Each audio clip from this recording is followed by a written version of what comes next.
What up, folks? What's going on? Welcome to the Spun Today Podcast, the podcast that is anchored in writing but unlimited in scope. I'm your host, Tony Ortiz, and I appreciate you listening.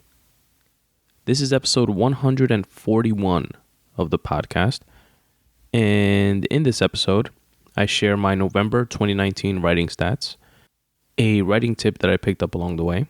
I tell you about what I've been reading.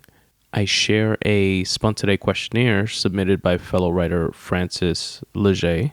I hope I'm saying that correctly. Francis Leggett or Leggett, spelled Leggett.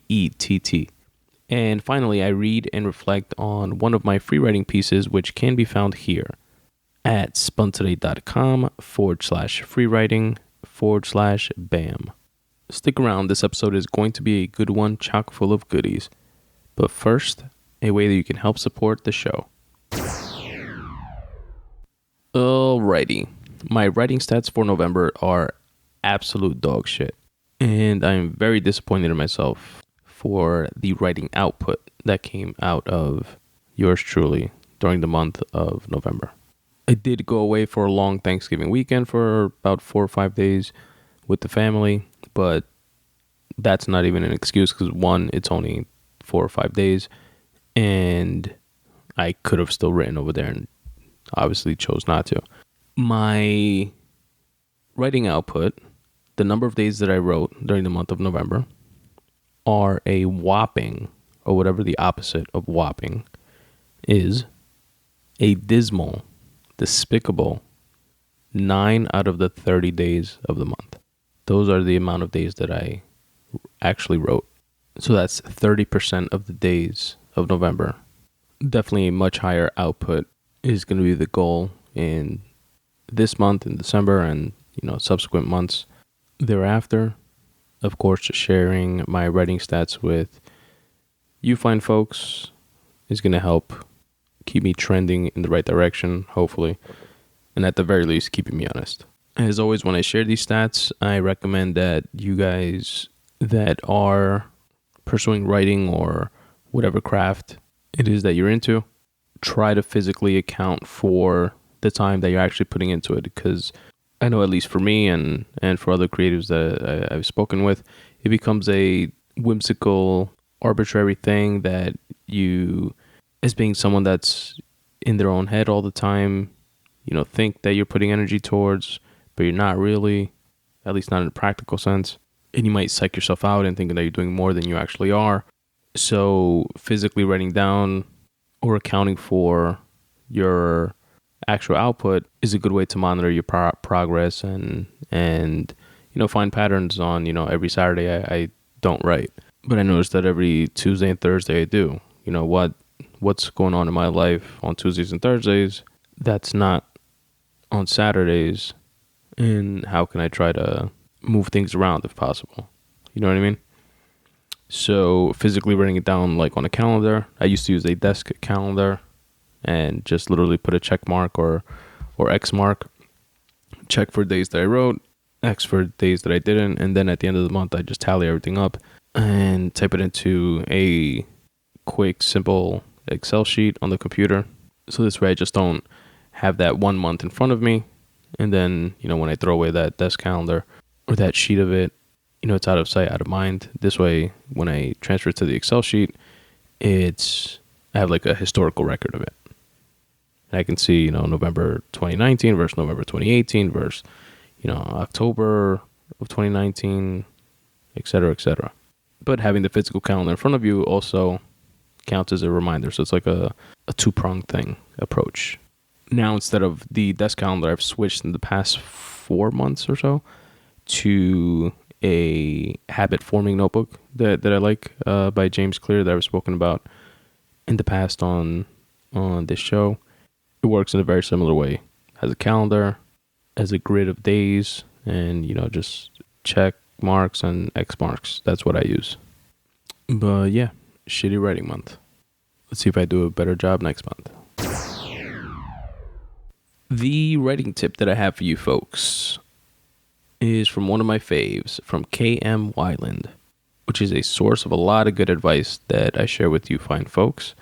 And as always, I will link to the blog post where this one tip is coming from, and I recommend that you guys check it out because there are a bunch of other tips within this specific post, as well as obviously all her other postings.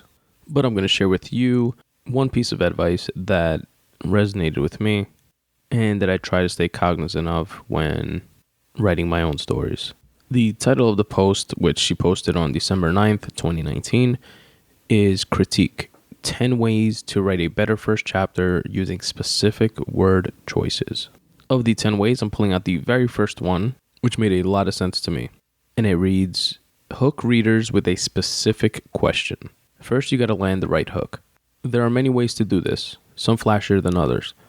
But the common factor in all hooks is that they pique readers' curiosity. In essence, a hook is a question, either explicit or implicit. A hook is an indication that something is or shortly will be off kilter in the story. Something doesn't quite make sense. There's a mystery afoot. Even before readers meet the protagonist and make that all-important bond of empathy, they can be hooked with the promise that something is amiss. Then she goes on to give the specific example from another piece of writing. She says, Donna does this seamlessly with her opening line promising a, quote, bad thing will happen.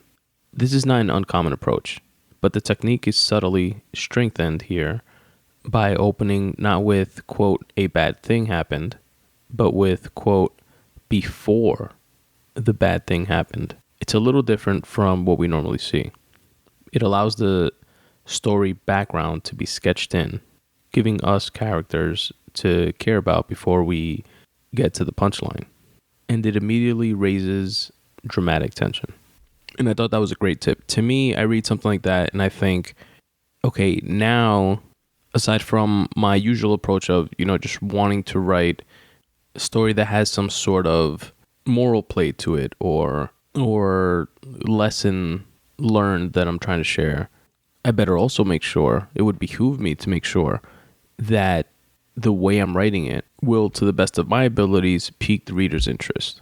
Is the way I wrote the sentence the best way I can construct what I'm trying to say in order to hook the reader's attention enough so that he can or she can even get to or want to get to or be entertained enough to get to or interested enough to get to the moral of my story. And even little subtle changes like that in the example that she used clearly make a big difference, because to me it did. The first one sounded kind of lacking, kind of empty, kind of cliche. Quote, a bad thing happened. Versus the approach of, quote, before the bad thing happened, ... Because at that point I'm like, oh shit, what's the bad thing? Oh, and how are things before it happened? How are things after it happened? I gotta keep reading to find out. But yeah, that's the writing tip I wanted to share with you folks. And again, it's from the blog of K.M. Weiland, and I link to it, as always, in the episode notes. Alrighty, what I've been reading.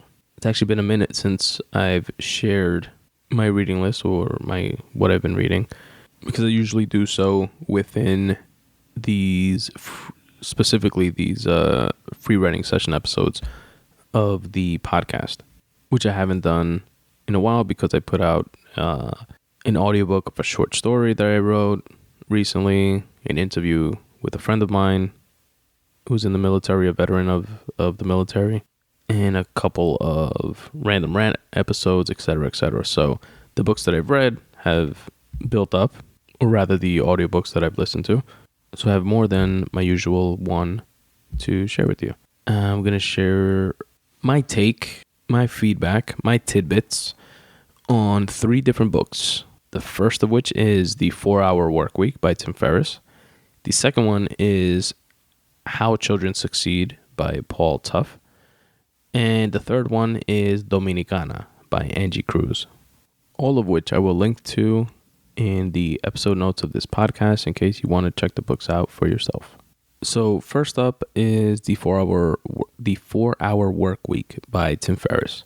For those of you that don't know, Tim Ferriss is an author, obviously, and also is the host of the Tim Ferriss Show, which is one of the biggest podcasts on the net, and I listen to it frequently. He has a tagline for the podcast, which is, I'm going to paraphrase, but it's something along the lines of, he deconstructs high-performing people, or he deconstructs the habits of high-performing people so that we, the listeners, and himself, can try to recreate it or reproduce their successes by applying some of their tactics. It's a really great podcast. He's had people like world chess champion and world jiu-jitsu champion Josh Waitzkin, writers like Neil Gaiman, Arnold Schwarzenegger, etc., etc. Check it out if you guys haven't already. And he's also behind a very popular newsletter called the 5 Bullet Friday newsletter, which is what my newsletter, the Midday Monday Boost letter, is loosely modeled after. So check that out as well. Anyway, the 4-Hour Workweek is a New York Times bestseller. It's Tim's first book, which was turned down by many, many publishers when he initially came up with the idea. And the summary of the book is that it is a step-by-step blueprint to free yourself from the shackles of a corporate job, create a business to fund the lifestyle of your dreams, and live life like a millionaire without actually having to be one. Tim did a lot of these things himself. He, prior to having a podcast that blew up and writing, he started a company called Brain Quicken, which was a supplement company that was successful for him. He has since become an investor in Silicon Valley, and he's invested in the early stages of companies like Twitter, Facebook, Uber. Has obviously been successful in that space. And I have a bunch of little notes and clips that I bookmarked from the audiobook that I want to share with you guys. And I just one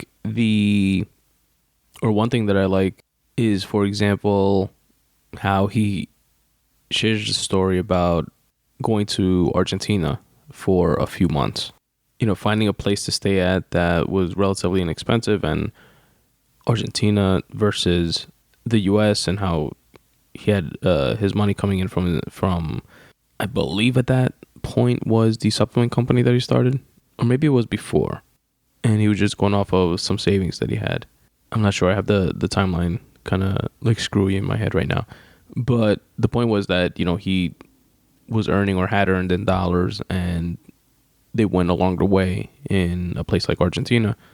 Those dollars did, and he was able to stay in a nice area that was fairly inexpensive versus what he was paying back home in an apartment, which, by the way, he put all his stuff in storage, if I remember correctly, and let go of the apartment, so he no longer had that rental income to have to worry about. And when he moved back, he would just find another apartment, get his stuff out of storage, and move in there. And then in Argentina, he would, I believe, he found an English class to teach for 2 hours on the Saturday or something like that, and that funded that paid his rent for the week. The money he got from that was enough for his rent, so the other money that he had in savings was kind of his spending money, and then he would eat at the school or something like that. And it's things that I wouldn't necessarily do. Obviously, I'm married, I have a kid, but what I like is that hearing stories like that kind of open up your mind to the vast possibilities of ways to live that are out there. It's not just a 9-to-5 grind, the waking up 2 to 3 hours before your body physically wants to deal with the weather and commute an hour plus to a place that you don't necessarily want to be at, to do a job that you don't necessarily love, to commute back home for another hour plus, to spend less time than you would otherwise want to with your family, to wake up the next day and do it again, and do things like that to take care of your responsibilities 5 days a week, sometimes 6 days a week for some people, sometimes 7 days a week for some people, for 30, 40, 50 years of your life. So hearing stories like this, innovative, creative ways, entrepreneurial ways to navigate through life is interesting to me. It definitely plants seeds. And what's really good about it, this book is that it is very practical.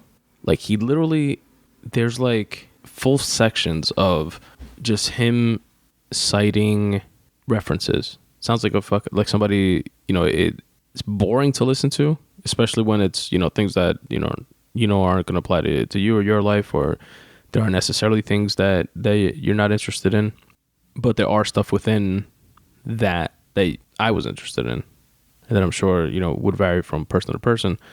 But it's just like when booking a flight, check on a Tuesday versus any other day of the week, and use the website www. blah, blah, blah, blah, blah. And then he would give a website or 2 or 3 websites to like compare.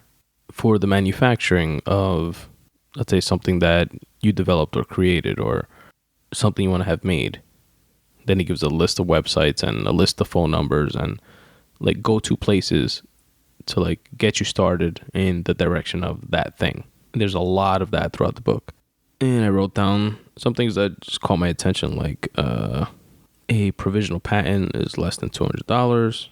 He had a tactic of ways to ask for remote work days. And he gives you like a sample dialogue of how your manager might react to something. And then he gives you like rebuttals for each of those like reactions. And the goal here is obviously to, be able to avoid having to go through that commute on a daily basis and, work from home, or, even if you're on vacation or something like that. And he points out little tricks to show more productivity on the days that you do work from home, which for somebody that does, by the way, have the opportunity with my current job to work from home sometimes, it's definitely a plus. It's definitely a plus in several respects, and getting to sleep a little bit more, spending more time with my family, because I don't have to deal with the commuting, just not having to deal with the commuting, not having to deal with, dressing up in office attire, me personally being, more relaxed and am able to get more done in the comfort of my own home, listening to podcasts or music or whatever energizes me to help get me through the day, etc. It's definitely a plus. So imagine somebody that takes that opportunity and, flies to Florida on a cheap flight that they found on a Wednesday because they're going to work on Thursday and Friday remotely and, be there that much earlier and enjoy the nights in Florida and then the weekend, as opposed to having to physically work somewhere and then you can only fly out Friday after work and then you have the full day Saturday and fly back on Sunday type of thing. You know what I mean? Stuff like that. What else? I wrote down something that resonated, which was, quote, doing something unimportant well does not make it important, and requiring a lot of time does not make a task important. There's a cool term that he uses called TMI, which does not stand for too much information. It stands for target monthly income. I was about to connect my phone to the mixer here so that I can play the actual clip for you guys, but I have an iPhone, and you know how they did away with the like 3.5 millimeter, whatever you call it, the little headphone jack thing, and now it's just the lightning cable wire or whatever. So thank you, Apple.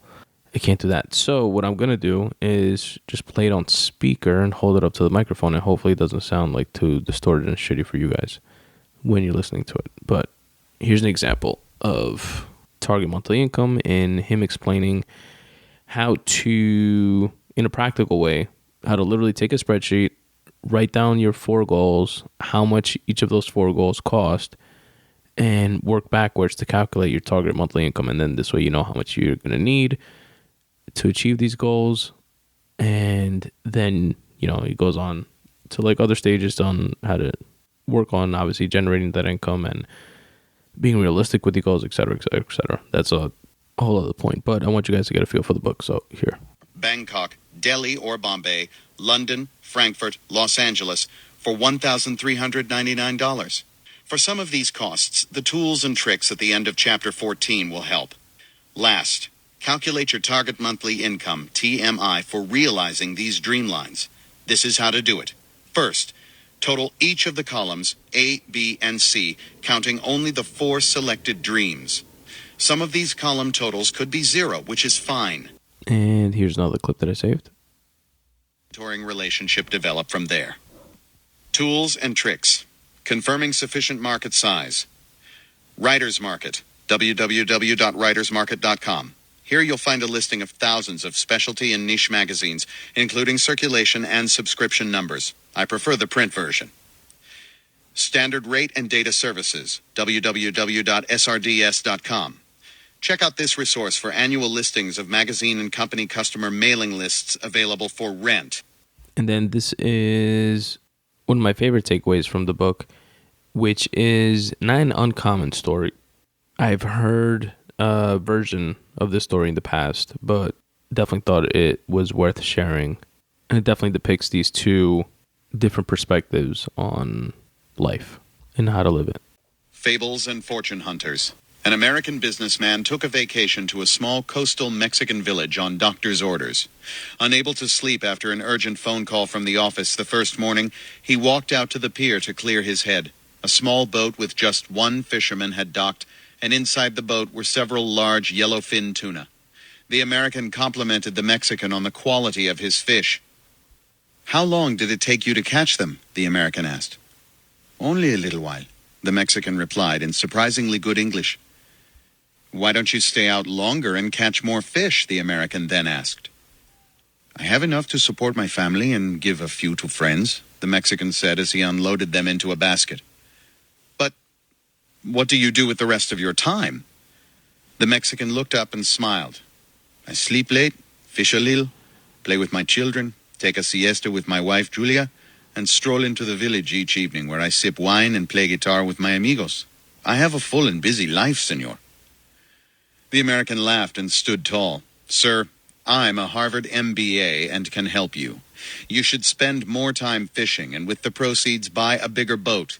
In no time you could buy several boats with the increased haul. Eventually you would have a fleet of fishing boats." He continued, "Instead of selling your catch to a middleman, you would sell directly to the consumers, eventually opening your own cannery. You would control the product, processing, and distribution. You would need to leave this small coastal fishing village, of course, and move to Mexico City, then to Los Angeles, and eventually New York City, where you could run your expanding enterprise with proper management." The Mexican fisherman asked, "But, senor, how long will all this take?" To which the American replied, 15, 20 years, 25 tops. "But what then, senor?" The American laughed and said, "That's the best part. When the time is right, you would announce an IPO and sell your company's stock to the public and become very rich. You would make millions." "Millions, senor? Then what?" "Then you would retire and move to a small coastal fishing village where you would sleep late, fish a little, play with your kids, take a siesta with your wife, and stroll to the village in the evenings where you could sip wine and play your guitar with your amigos." So I thought that was a dope story. And he goes on there to speak about a friend of his that is in a fairly similar situation and being stuck in his own little corporate rat race. But yeah, that is The 4-Hour Workweek by Tim Ferriss, and I recommend it very much, and I will link to it in the episode notes. Next up is How Children Succeed by Paul Tough. This book I can't recommend as highly, and I don't want to say that it's bad. It just wasn't for me.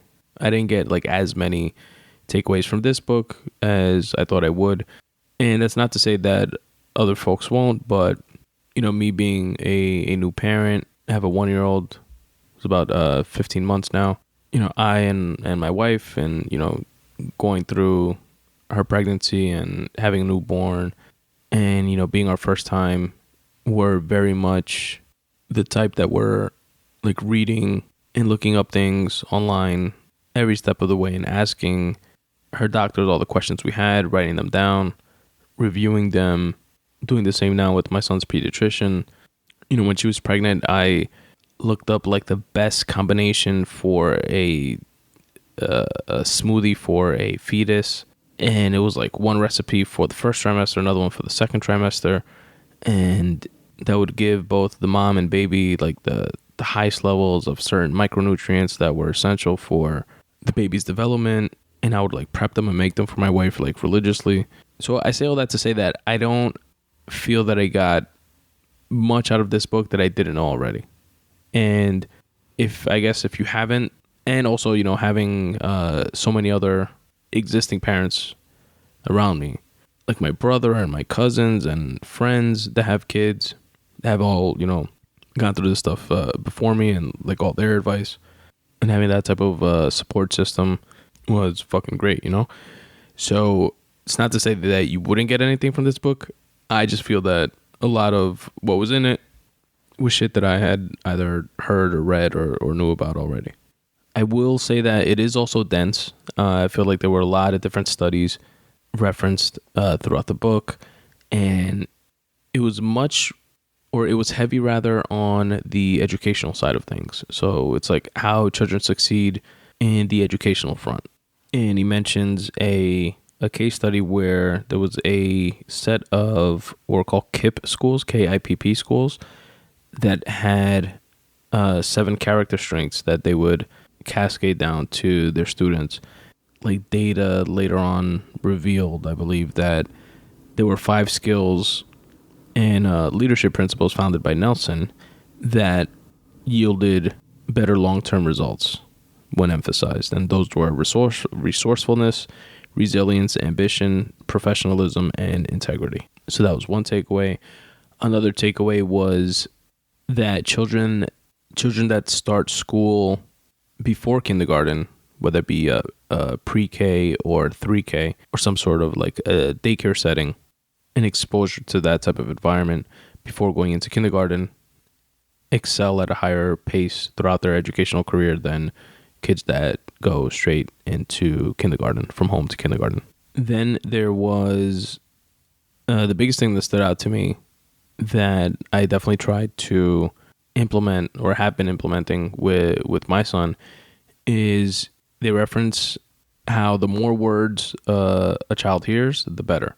I don't have the exact numbers from the study that they cited in front of me right now, but just to give you guys a paraphrase example, it would be something to the effect of children that grow up to have lower paying jobs were often from like poor inner city neighborhoods that had limited resources, didn't have books at home, were exposed to 10,000 words by the time they graduated high school, for example. And I don't remember if high school was the cutoff or if it was junior high or elementary school.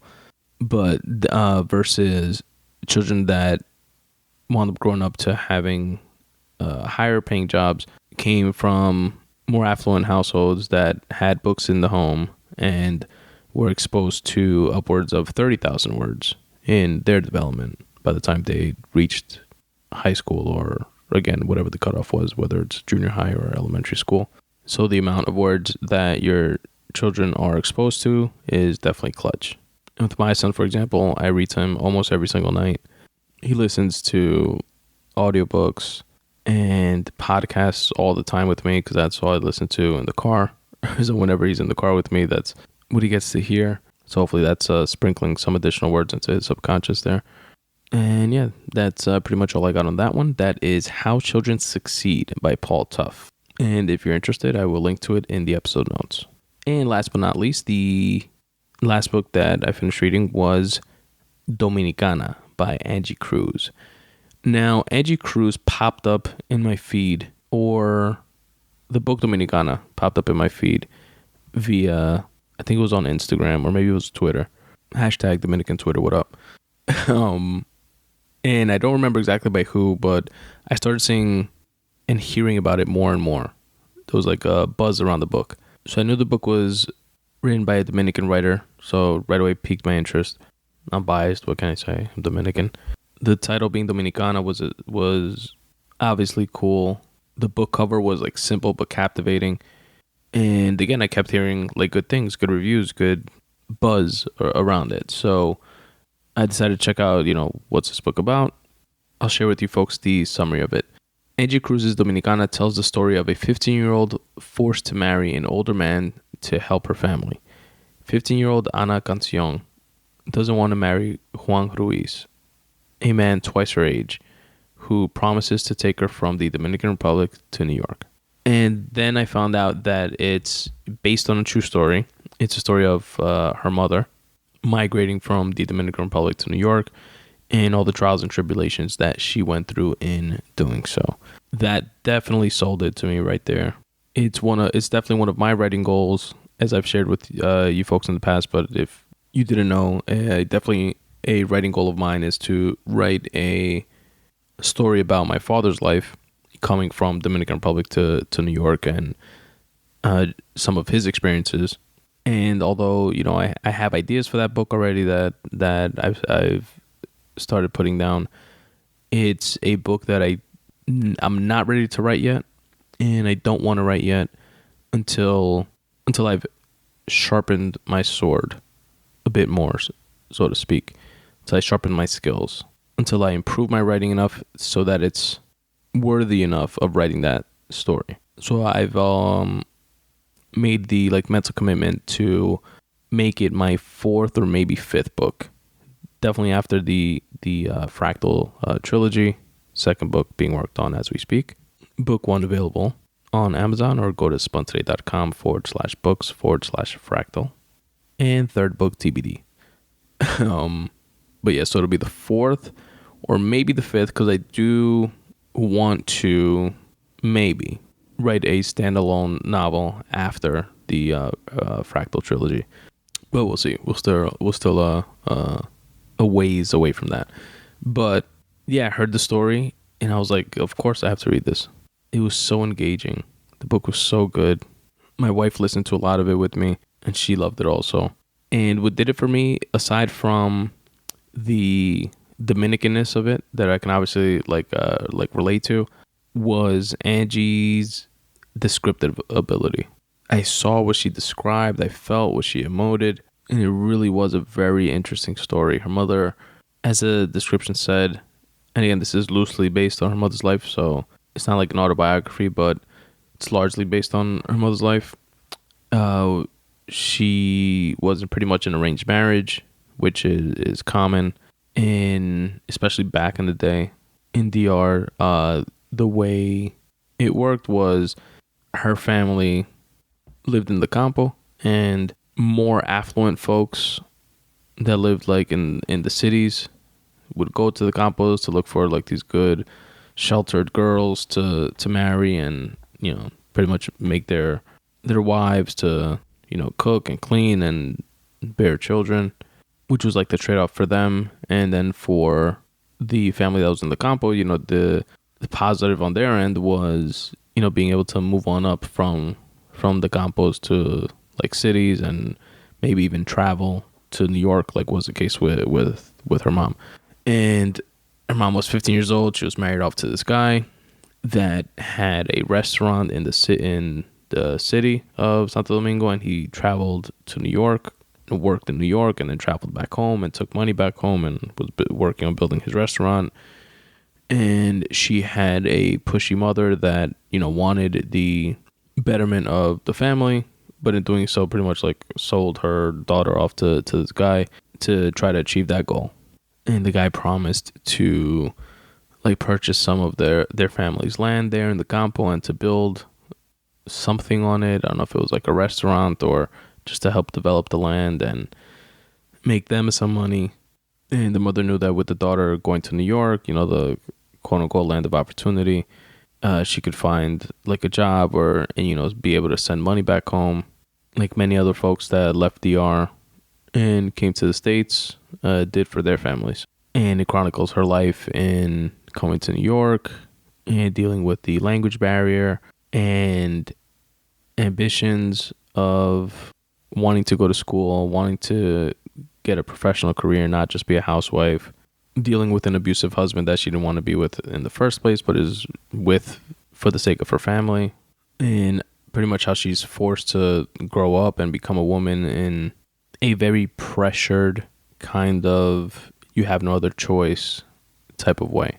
She goes through some shit while she's here too, her, spoiler alert by the way, her brother dying, one of her brothers dying in DR while she's here, and not being able to be there for that. The husband lent a friend, well, not a friend, an acquaintance money, and held her wedding ring as collateral. and she was coming by every week and paying it off slowly.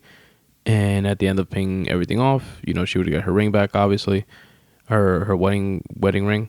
And in that time, her coming over, she like befriended Anna, which is Angie's mom in the story.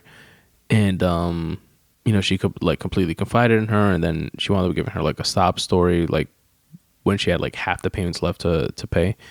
And she wound up giving her the ring back, but she promised she would come back the next week and the week after that or the week after that and actually finish paying. But she got G'd, and that was like a hard lesson for her to take, but a necessary one, about not trusting motherfuckers in the streets. But yeah, she eventually comes into her own, and it's a dope book, man. I definitely recommend it. I couldn't recommend it enough. Check it out. It's called Dominicana by Angie Cruz, and I will link to it in the episode notes.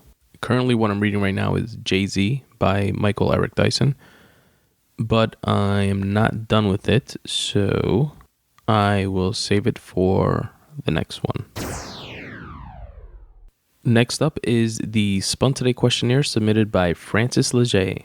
He is a published poet and professional wrestler of 18 years, now an author of middle grade horror books enjoyed by readers of all ages, with one title published and 3 more on their way. The Night Terrors series is about to explode into a compendium of scares. That's from Francis's website, which you can visit at francisleggett.bookmark.com or by going to nightterrors.co.uk. Francis, thank you very much for taking the time to respond to the Spun Today questionnaire. Let's jump right into it. Question number 1 is relating to your craft. Do you remember the first thing you ever wrote or created? If so, what was it?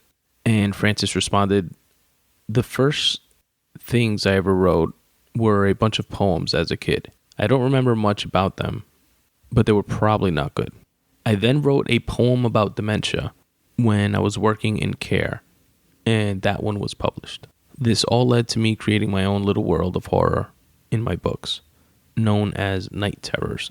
Francis, thank you very much for that. I would be very interested, and I'm going to hit you up again on Twitter and ask you to send over a link to this poem about dementia. Like I've mentioned before in the podcast, my father has dementia. Being that you worked in that space, as you mentioned, when working in some sort of care, and I would imagine exposed to folks with dementia, would be I'd be definitely interested in reading that poem and seeing your perspective there. And I'll definitely tweet it out if there is a link available online, so other folks can read it as well. Question number 2 is, what inspires you to write or create? And Francis responded, everything around me can end up as an inspiration. I can see a parent interact with a child and use it as a personality quirk for one of my characters. I can hear 2 old ladies talking about their day, and my mind will reenact it with a creative twist. I have a weird brain, and I am influenced by everything. And I'm sure, Francis, that's something that definitely resonates with me, and I'm sure with other listeners as well.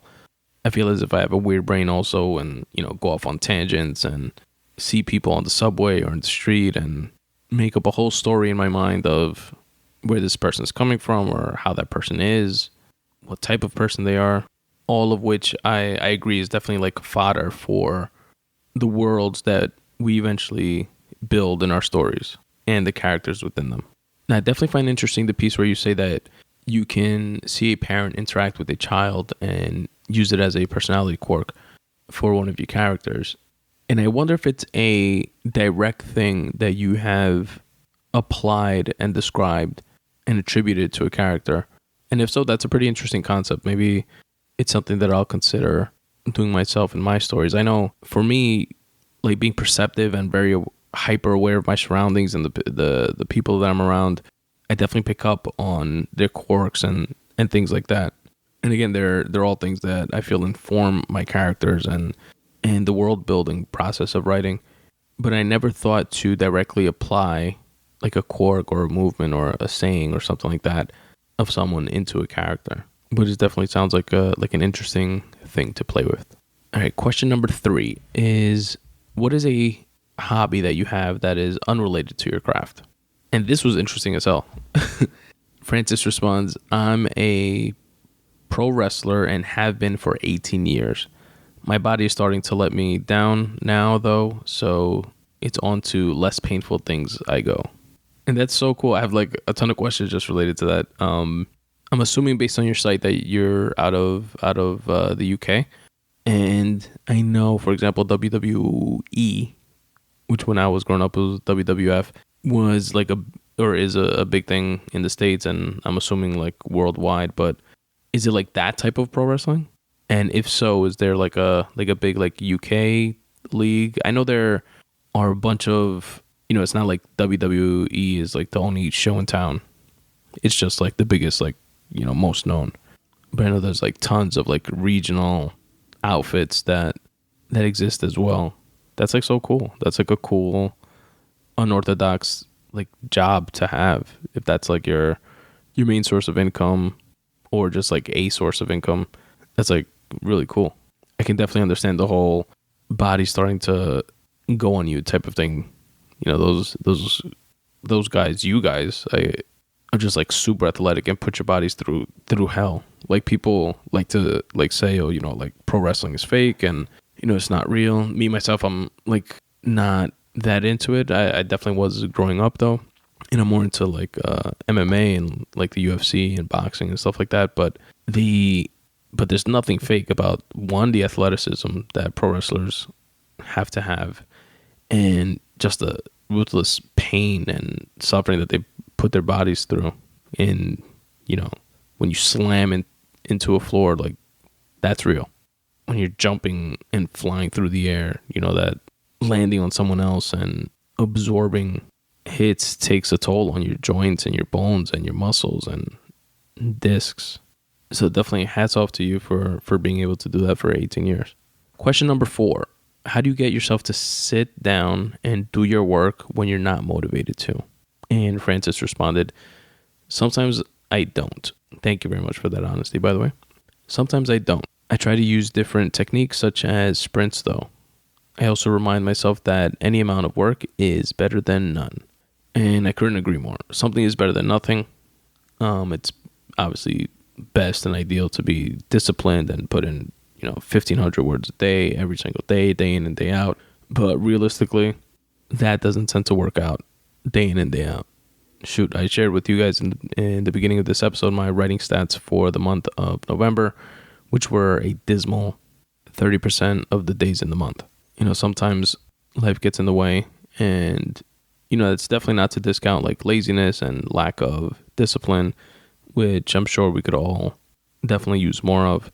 But using different techniques, like you mentioned, writing sprints is definitely a way to combat that.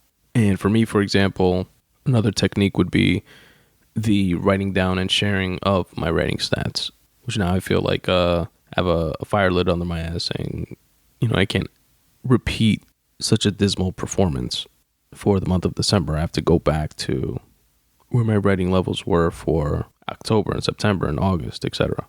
And finally, question 5 of the Spun Today Questionnaire. Do you have any advice for other writers, creators, whether they're new, seasoned, or otherwise? And Francis responded, don't believe everything Google tells you. I spent years being disheartened by the negative blogs and articles on there. They all tell you that you'll never be published or find an agent. Most will say that it takes years of rejection and that your first manuscript will be too poor to be accepted. I wrote my first manuscript and 3 days later was signing a contract with a traditional publisher. Just keep writing. And Francis, that's absolutely great. That's awesome. And although I know there are true stories where, it takes years for folks to quote unquote make it as a writer, which in and of itself is a subjective thing, right? Everybody has different writing goals. Making it as a writer might be, just publishing one novel or becoming a New York Times bestseller or becoming an Amazon bestseller or being able to completely sustain yourself on your writing alone and not have a second job, or becoming a billionaire like J.K. Rowling and creating a a story that becomes a world, that becomes an entity that will outlive you. You know, everybody's going to have their own version of what it takes to quote unquote make it. So I think it's important to, one, establish what that goal is. And two, just like there's folks that may take and have to go through years of rejection, there are folks like Francis, as he just mentioned, his first manuscript was picked up by a traditional publisher within 3 days. And then there's all the folks in between. But the biggest takeaway from that I get, which I feel is absolutely true, is that in each and every one of those cases and scenarios, the truest way to get to whatever your outcome is going to be is to just keep writing. Francis, thank you very much for taking the time in filling out the Spun Today questionnaire. Folks, you can check out Francis's website at Francis Leggett. That's FRANCISLEGGETT.bookmark.com, where you can see his books like he has available now.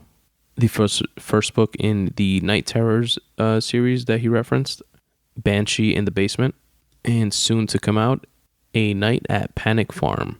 You can also follow Francis on Twitter at Francis_Leggett, which I will also link to in the episode notes of this episode.